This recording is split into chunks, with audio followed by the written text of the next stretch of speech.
how much, famously you're willing to take ideas from a lot of different sources. How much do you pride yourself on your creativity, and how much do you, I guess, make sure you don't go overboard in trying to scheme up so many different things? Yeah, it can be hard because there's always, what if we did this, or it fits our personnel this way, so we could do it this way. And we are here and we watch a lot of the same guys, or the same games everybody watches. We watched the Purdue Notre Dame game, and the Purdue guy throws it back to the quarterback. And we watched the Lions game last night, with Coach Rolls there, and they run the cool option play. So the light bulb goes on all the time. So it's hard, not to just put your foot on the gas pedal and overdo it, but it still comes back to us on what do our guys know and what can we go out there and do well, and how does it fit our guys. And sometimes it does, sometimes it doesn't. You don't want to overdo it because they're all good ideas and you can't run them all. So sometimes we'll start with a bunch of stuff and narrow it down throughout the week, and sometimes they hit and you like it, and sometimes they don't, but you got a feeling on it and you run it, kind of like some stuff last year, but it can be tough. This is the nice thing when you identify some of those other plays from watching other games. You can just file it away in like a secret vault or something, and you can just, hey, maybe we'll dip into that in week 6 or something. You know what I mean? That they're there, but they're not necessarily something you're repping all the time. Oh, for sure. Yeah, we have a library with that stuff, and the other part of it too is like, will Campbell yell at me if it doesn't work? I think about that a little bit too, so that's in the back of my mind. You've mentioned before, it took a while before Jaden became Jaden. Just from your experience and observation, what would you say are like the biggest hurdles that it takes for newcomers to learn the Iowa State offense? I think more than anything, like the fear of failure. Like you think you know what it's like to get out here and play in Jack Trice in front of all the fans, and the situations. Even, you play a tough game down at Arkansas State. They're all going to be tough games. Like, it's hard to put yourself in those situations, and sometimes you have to fail and realize, like, it's going to be okay. Like, I can handle it. And then you're not afraid of, the what ifs of it going wrong a little bit, and you become a little bit more callous, and you can go out there and be fearless. And it's a mentality thing, and the way, I tell those guys to grow, real confidence is through failure and putting yourself in uncomfortable situations. And it's tough to do that for anybody. It's tough to do that for 18 to 22-year-old guys. So just giving them the platform to go out there and fail and be okay and grow, which you could do that at Iowa State, and, we can put your arm around you and be okay. So it's a tough pill to swallow, but everybody grows in different ways. What are your thoughts on Tyler Moore's progression and just the way that he's kind of grown, especially since last year? Yeah, we don't have a tougher kid on our team than Tyler Moore. Like, we talk about a guy that eats nails and is the same guy every single day and will run through a forest blindfolded, whatever kind of toughness saying you want to say about Tyler. Like, he checks all of those boxes, and he'll do whatever it takes for this football team. Like, he was a freshman, on that 21 team that he got to learn from the Charlie Kolars and the Chase Allens, and just kind of the do whatever it takes mentality. And it doesn't matter if he's played 8 snaps or he's played 50 snaps. When that guy number gets called, it's going to be 1,000 miles an hour, and it's going to be violent, and he'll do whatever it takes to help us, make the play successful. And it doesn't matter if he's the running back. He was against Iowa. We can put him attached. We can put him split out. He's a do whatever it takes. He's as much of a team guy as you'll find in football. I think we saw it at the end of the Iowa game where you guys were content to give the game over to Conradi without being super aggressive. Mm-hmm. But generally, given his length and reliability, how much does that influence your thinking, either play calling or just aggressiveness level, once you guys cross the 50? It does a lot, and especially you get to that area of the field where you feel like you're in Kyle's range, and there's a part of it like, what can we do to advance the football? I don't always want to take the ball out of Rocco's hands either, because we're better when the ball's in that guy's hands and he could go make plays. So it gives you flexibility when you have a guy like Kyle that's confident from, anywhere when you cross the 50-yard line. You don't have to do too much, even though it's not necessarily the most fun play call at times, but when you have a guy like that, it allows you to put your team in the best spot to be successful and allow your guys that are really talented to win you football games. And sometimes, just kind of like the question earlier, like, you don't have to overthink it at times and let your guys do what they do well. I guess sometimes you have to, like, 3 is a win here. Like, we want to get 7, but 3 is a successful. Yeah, exactly right. Like, how can we advance the play and get the ball in the middle of the field, or get the ball to the right or left hash, wherever Kyle wants it. Like, we're in the range. He wants the ball here. This is, the safest way to get the ball there where, you don't feel like you're going to put the team in jeopardy with a turnover or something like that. Round 2 against Coach Veit. What did you learn from last time and are expecting this week? Yeah, Coach Veit's such a great football coach, and I've only worked for Coach Campbell, and he's like a true dear friend to me. Like he taught me a lot as a young coach here, and he's going to have those guys playing hard and being physical and doing everything that they can to win the line of scrimmage. And they're violent, they're downhill, they're physical, and all the unique wrinkles that we had last year, like he's going to have them sniffed out. So how can we be able to, do what we did last year and add some wrinkles to it and be able to do what we do successful, and what have we done versus our defense, because, they're the similar style. What have we done, well versus our guys in spring ball and fall camp, and even throughout the week we go against those guys on Tuesdays and Wednesdays on call-up periods. So it's hard sometimes because you know each other so well. You're like, well, he knows I'm going to be thinking this, but he doesn't know that I know he's thinking that I'm thinking this, and then you kind of go back and forth a little bit, and it gets weird. He's such a good football coach and such a great guy, and his guys play so hard. That game is going to be a battle at the line of scrimmage and a battle of physicality, and who can win. That nose guard that they have is unbelievable. It'll be a great challenge for us, just him, let alone the scheme that Coach Veit's going to have, and he's going to have a good one. Trevor Bohr made his debut for you guys at Arkansas State. Now seems like you guys have full health on the interior of the offensive line. How do you handle having 3 guys for 2 spots at guard or 4 guys for 3 spots across the interior altogether? Yeah, I think for us it gives us some flexibility that we can play, similar to tight end a little bit. Like you have guys that are talented that you trust, and you can play a guy that's fresh. You're not afraid to sub a guy in who's played a lot of football. Sometimes when you start subbing offensive linemen, it gets weird with the timing on your combos. It gets weird with the communication across the board because you're echoing, combos and IDs and mic points. I don't feel like we feel that way with Trevor or Dylan or, BB. Those guys can all go in, and hopefully, if you get in a game where it's 110 on the field like it was last week, you could play the guy that's getting fresh. And we were trying to acclimate Trevor a little bit with his, first time coming back from being sick. And, he did a good job, and he's only going to get better once he starts to get the weight that he lost back also. So for us, like all 3 of those guys are trusted. I think, allowing those guys to be able to feel good about taking a series off, to be able to be fresh, knowing they're going to have to go in and play again. So for us, it'll be more of a rotational thing to keep those guys fresh because they're all trusted and they're all talented. And how does Jim Boniface factor into that as the center position? Traditionally, that's not a position that you want to change the synergy between the quarterback, but does he factor into that rotation at all now as well? Yeah, he's so trusted. He's one of the leaders that we have on the offense to make sure that we are IDing the runs right, and he gets the play started, and the ball's in his hands every time, and it injects, a lot of confidence into me, into Rocco, into the offensive line.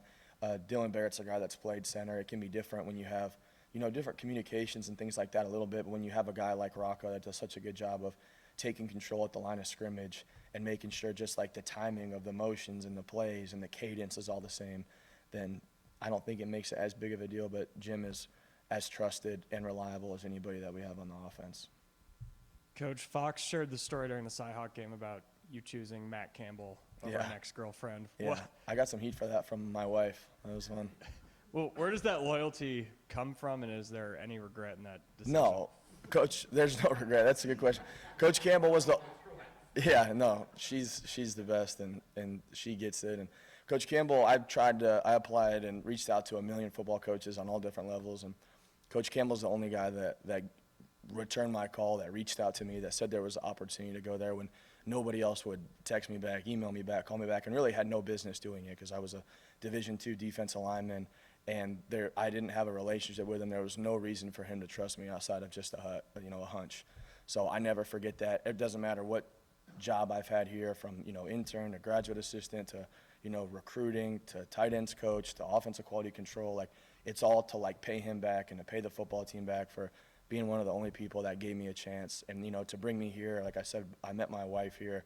We have 2 incredible kids. Like, getting the relationships that I have, some of my best friends I get to work with here, some of my best friends I know here. So he changed the outlook of my life with just one return of a phone call, and I don't forget that ever for that guy.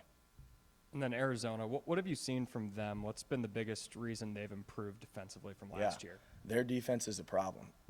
They made some really good adjustments from last year, and they're different than probably anything that at least I've seen since I've been with Coach Campbell.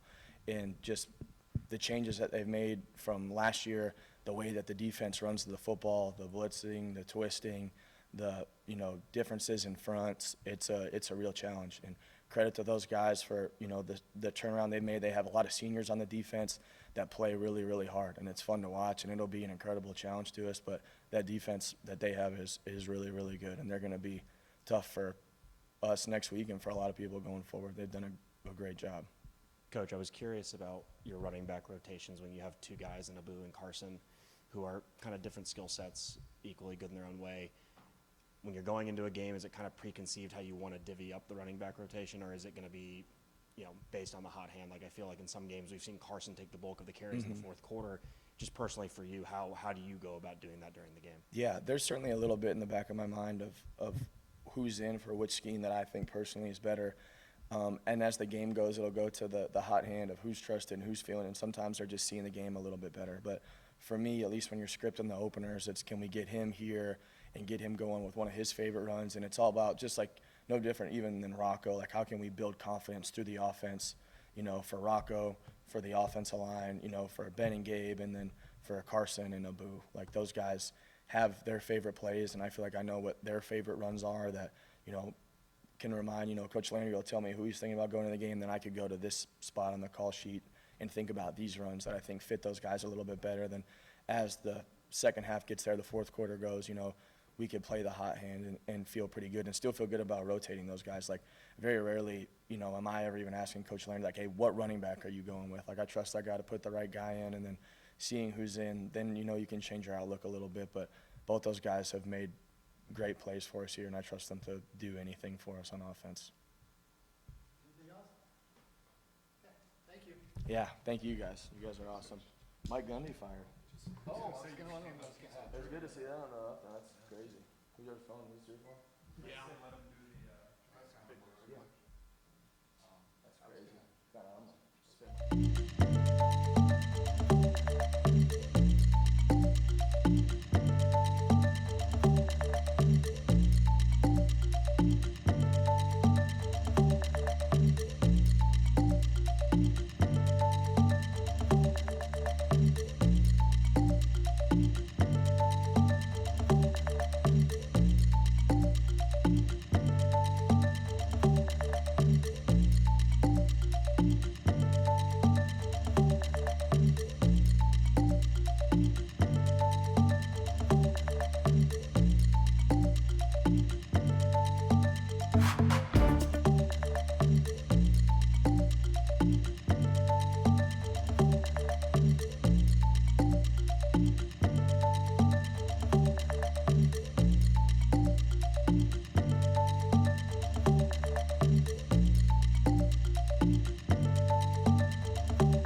The turnaround for your team in terms of winning one-score games, can you identify factors for what's allowed you to go from what was happening, say, in 2021, 2022 to what's been happening over the last season and a half? No, I think it's gone in ebbs and flows. I think when you look back to probably 17, 18, and probably 2020, we were really, really good in one-score games. I think the reality, fortunate or unfortunate, the life we live here, there's a lot of one-score games. So you're always going to live that. That's just how it goes. And the reality of it is the better we've been fundamentally and detailed enough to, win those games. And obviously there's been some tough moments where, we've been right there and couldn't make the play or weren't detailed enough in the moment to make the play. So I really don't. I think it really, I know I say this all the time, but we are in a world here at Iowa State that you're not getting, the human erasers that are just going to erase, let you play C football and win games. We're going to have to always play close to A football, and our detail's going to have to be spot on to win football games.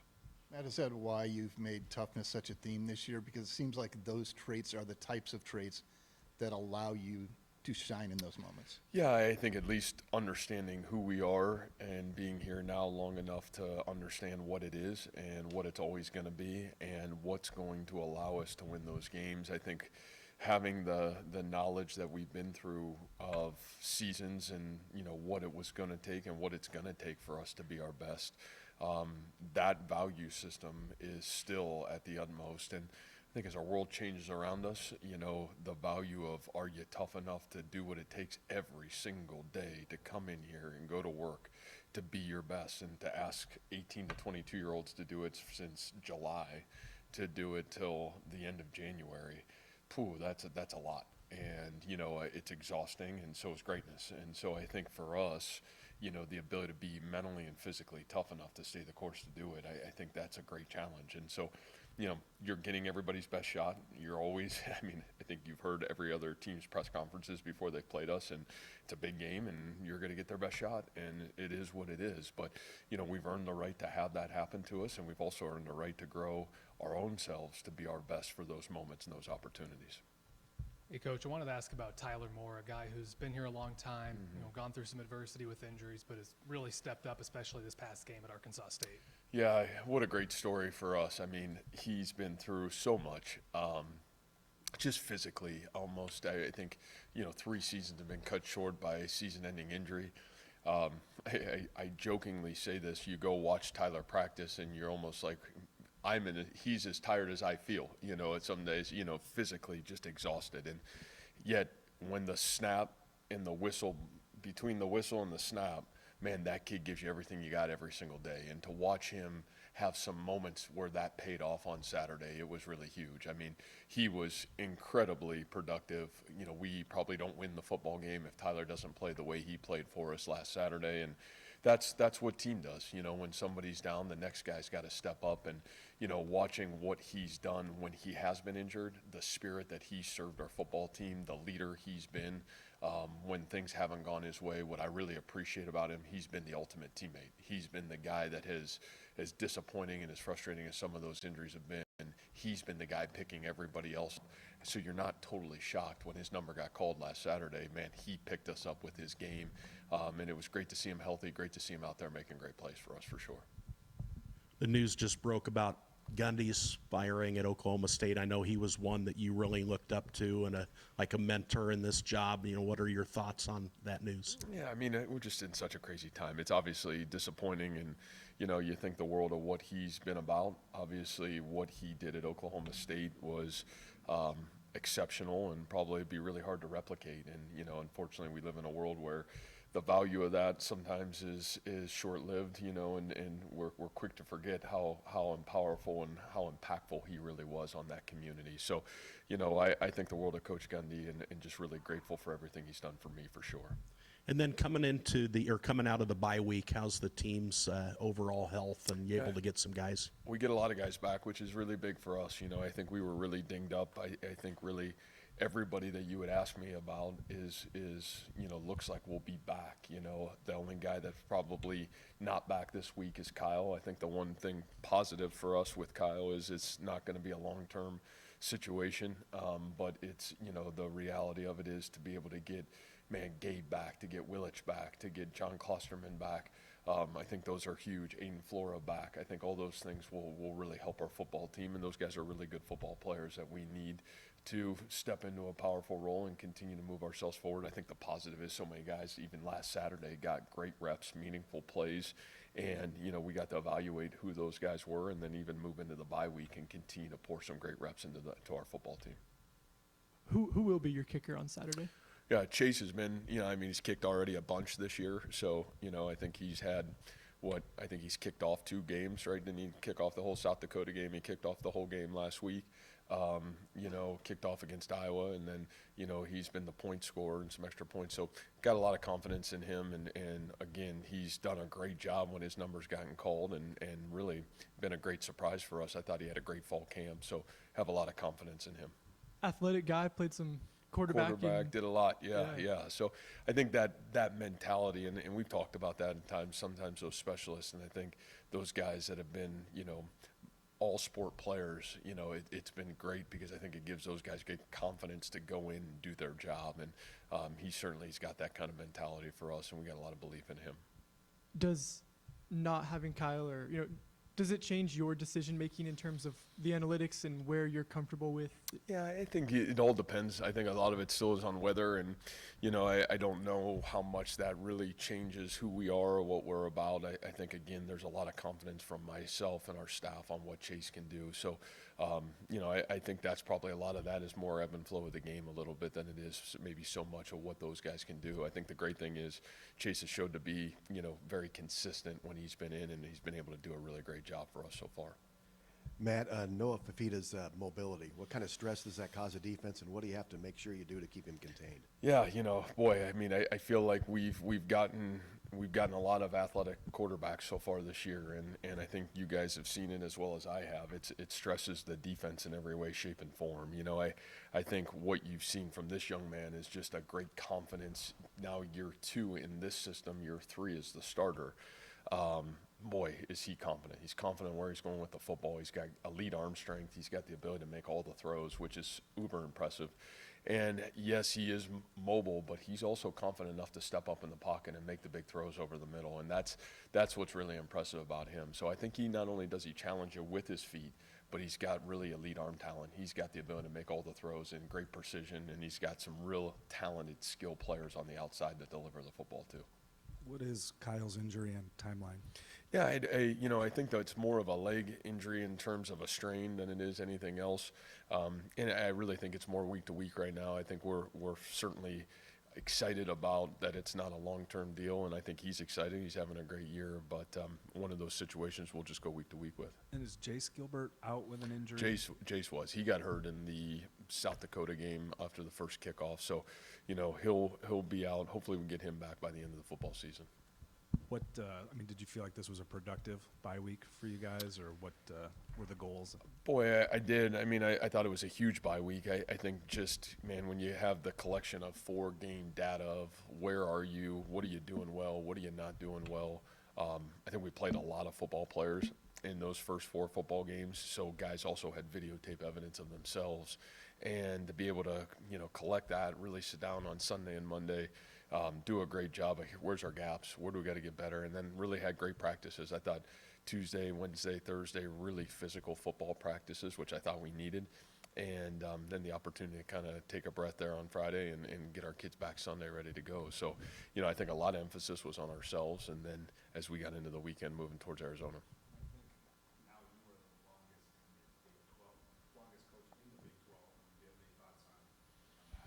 Oh, boy, it doesn't sound like it's a good thing to be, So who knows? What else?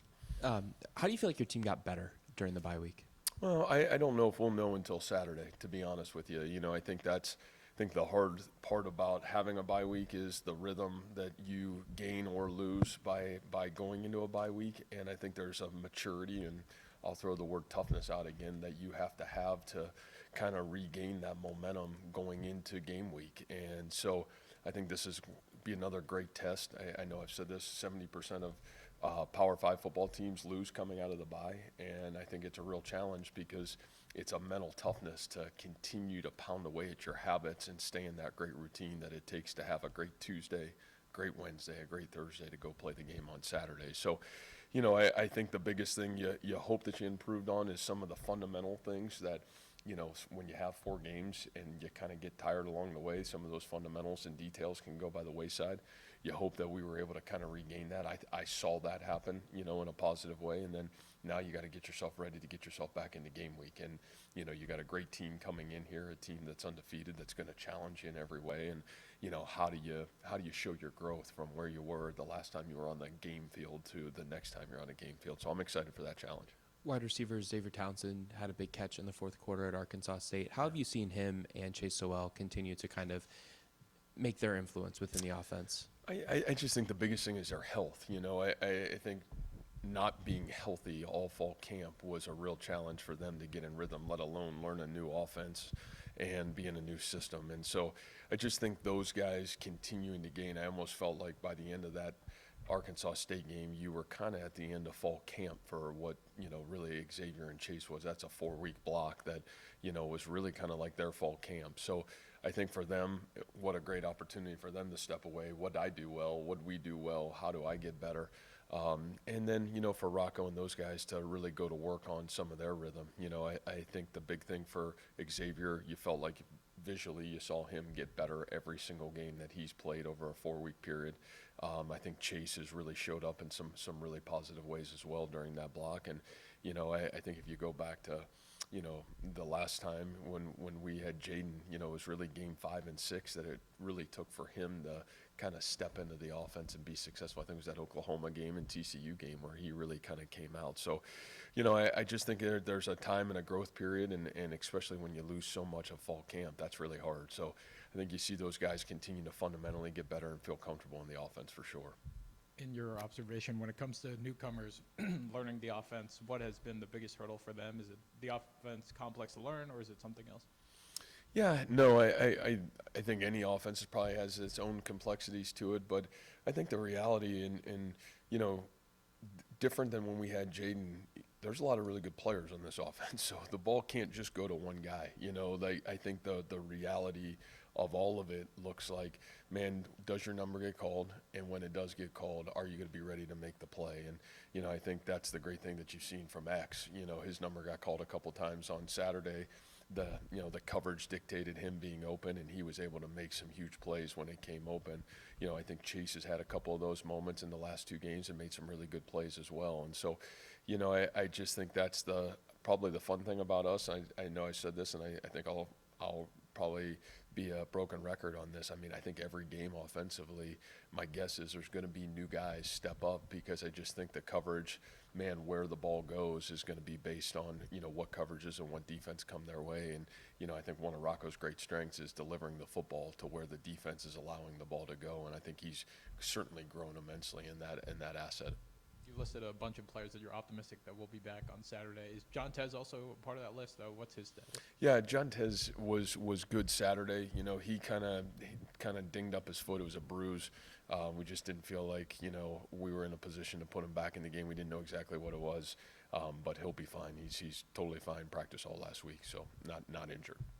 Matt, last year, mobile quarterbacks kind of gave this defense some fits from time to time. You've already played a handful this year. Yeah. Where have you seen the most progression in the way they've been able to handle mobile quarterbacks this year? Well, I think at times we've done a good job, and at times we haven't so far. I think that, and I don't know if it's just this defense. I think that's the challenge with a mobile quarterback. I think the thing that mobile quarterbacks do is, that gives the offense, it allows you to equate hats in the run game. And, in the pass game, you better have great precision and detail in your rush lanes, because I think, man, an inch off against a really mobile quarterback, they can make you pay. So not only are you playing pass defense, but quickly you're going to have to transition into run defense. So, I think that's a challenge for any defense in the country, and certainly has been a challenge at times for us when we've had great discipline in how we address who's got the quarterback in our run game, and certainly our ability to navigate pass rush lanes. We've been really at our best, and when we've been off, those guys can make you pay, and that certainly happened to us. We'll have to have great discipline. We'll have to have great detail on Saturday for sure. Coach, I know the roster limits got overruled this summer, but to have 2 kicker injuries in the first 5 weeks, how vital is it to keep the rosters where they are now to ensure a 3rd kicker? Boy, I mean, it's, and I said this before the season, I think that's the hard thing in college football. You're asking all these teams to play a lot of games, right? In the NFL, there's a roster limit, but you can also add guys at all times, right? And so I think it is going to be vital. I mean, I think at some point, could you get to where we're fortunate we got Chase. I mean, Chase is a damn good kicker, and we're fortunate to have him. But, you can imagine if you didn't have that situation, what a tough situation you could be in. And will that happen to some teams? I'm sure. I just think that's the nature of our business. You're dealing with, college 18 to 22-year-olds that are growing physically, and, injuries are going to happen. You can't control that. So I think that is probably the one thing I was scared about when you said you're going to have a 105-man roster limit and not be able to replace anybody in your roster. Nobody still made sense of that rule to me, but I get it. What do I know? But the reality of that situation is I think it can be certainly really challenging for sure. Oh, buddy. Can you kick? Can you come? I don't put you on the roster. All right, I'm going to check on that. So that's a great question. Obviously, Kyle was put in the unique situation after Jace's injury of having to do kickoffs. What kind of strain does that put on a kicker's body, having to handle more things with something that he maybe wasn't expecting to do, or any strain on the body at all? I think minimal. I mean, most kickers in football do multiple things. I think we're probably the only school in America that would ever have somebody do one thing. So the reality of it is most kickers are doing both, and or punting and kickoff, or point scorer and kickoff. So I don't think that really had much to do with it. He had been dealing with a lot here over the course of the last month, and we've tried to really do a great job, be smart. And again, I think that's why you saw Chase really. That's not really true. Those guys were splitting the reps of the kickoff. Both those guys did, really both games. So, yeah, it's part of the deal. I think both those guys, and especially when you talk roster limits today, boy, those guys are going to have to be multifaceted in terms of what they do for a football team, for sure. Awesome. Thanks, guys.